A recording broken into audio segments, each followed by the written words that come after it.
السلام علیکم دوستوں، میں ہوں آپ کا شیعہ ٹیوٹر۔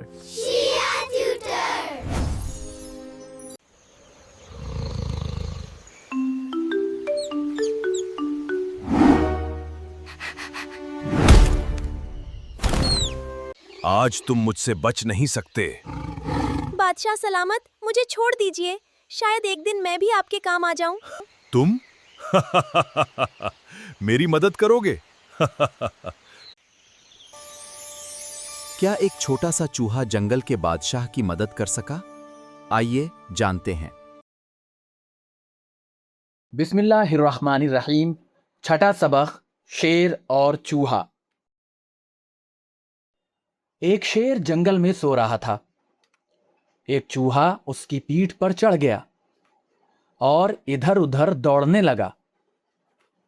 شیر کی آنکھ کھل گئی۔ اس نے چوہے کو پنجے میں پکڑ لیا اور چاہا کہ مار ڈالے۔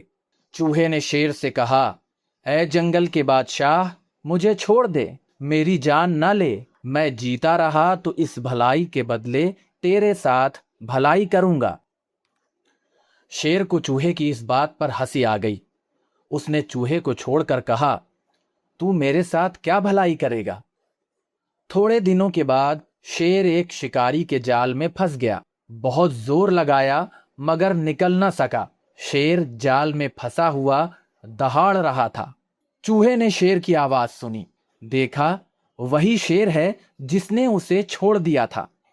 چوہے نے اپنے دانتوں سے جال کاٹ ڈالا اور شیر کو شکاری کے جال سے آزاد کر دیا۔ یاد رکھو، کسی کے ساتھ نیکی کو بیکار نہ سمجھو، نہ جانے کون سی نیکی کس مصیبت میں کام آ جائے۔ اب ہم اس سبق کے الفاظ اور معنی سمجھیں گے۔ دہاڑنا، شیر کی تیز آواز، بیکار یعنی فضول، مصیبت، پریشانی، مشکل، شکاری، شکار کرنے والا، آزاد یعنی خود مختار، جو غلام نہ ہو یا قید نہ ہو۔ اب ہم الفاظ کا جملوں میں استعمال کرنا سیکھیں گے۔ نیکی، ہمیں ہمیشہ دوسروں کے ساتھ نیکی کرنا چاہیے۔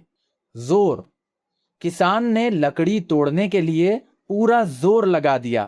شکاری، شکاری نے جنگل میں جانوروں کو پکڑنے کے لیے جال بچھایا۔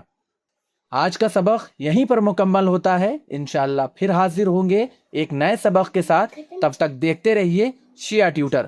اگر آپ نے ہمارے چینل کو سبسکرائب نہیں کیا ہے تو چینل کو ضرور سبسکرائب کیجئے۔ ویڈیو کو لائک اور شیئر کرنا نہ بھولیں۔ بہت بہت شکریہ۔ خدا حافظ۔